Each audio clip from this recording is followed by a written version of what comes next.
everybody.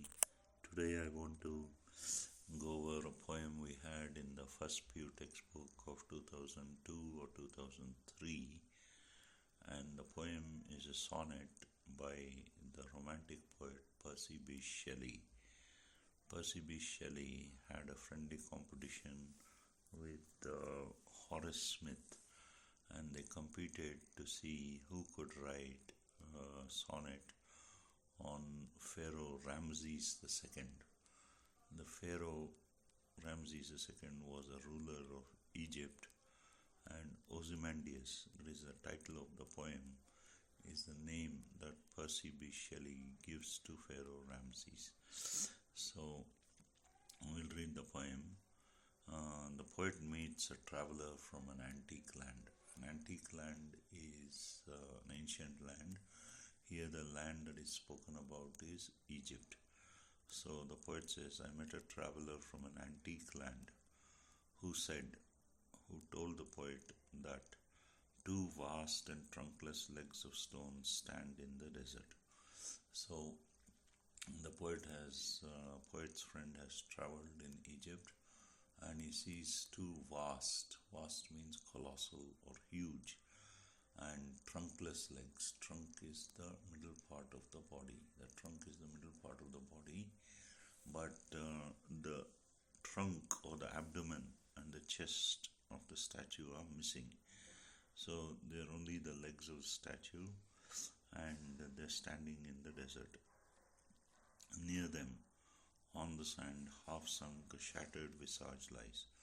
Near these two vast and trunkless legs of stone, near them, there is half sunk in the sand, a shattered visage, the broken face of the statue. It lies in the sand and it's half sunk. And what can the traveler see on the face of the statue?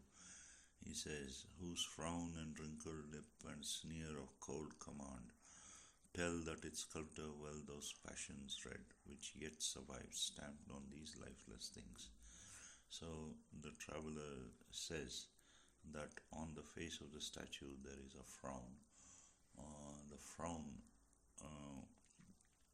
is an expression of anger, and the lip of the statue is wrinkled, that it is curled in contempt, and the traveler sees that the king who that statue was of had a sneer of cold command. That is, the king was used to commanding and having his commands obeyed without question.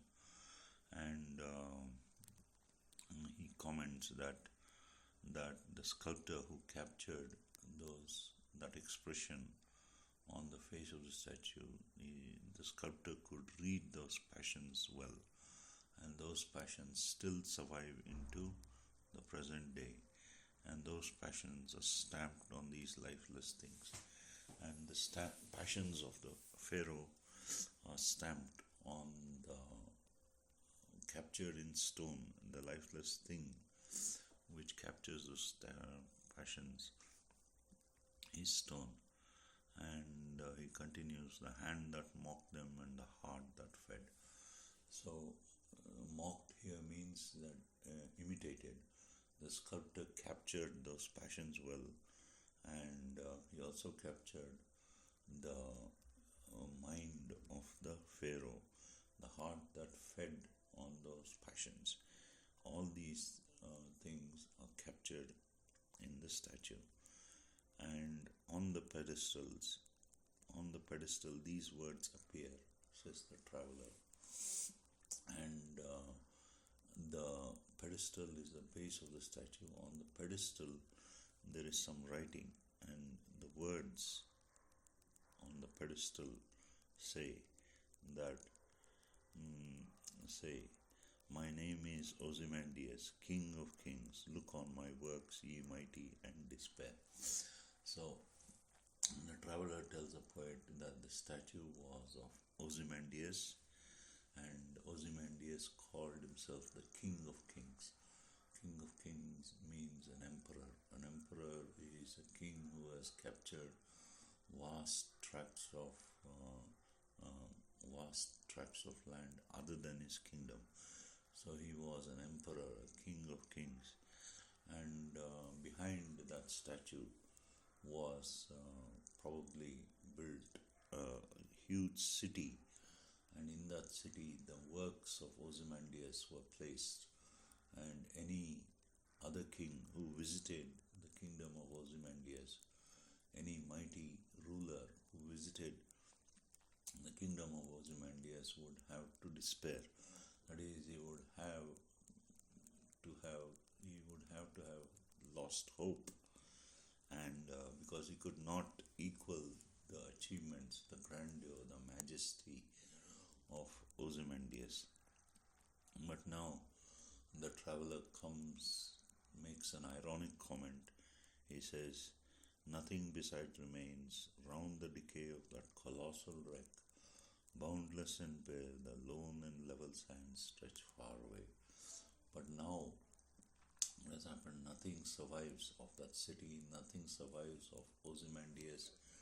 There's only the desert, and there's nothing beside the two vast and trunkless legs of stone in the desert, and that colossal wreck, around that colossal wreck, boundless and bare, the lone and level sands stretch far away, up to the horizon, as far as I can see in all four directions. There is nothing but desert.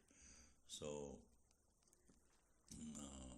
the poet is a comment on earthly power, earthly greatness, how time takes away all expressions of grandeur and all expressions of majesty. So, this is the poem Ozymandias, which was written on the Pharaoh Ramses II by the poet Percy Shelley. Thank you.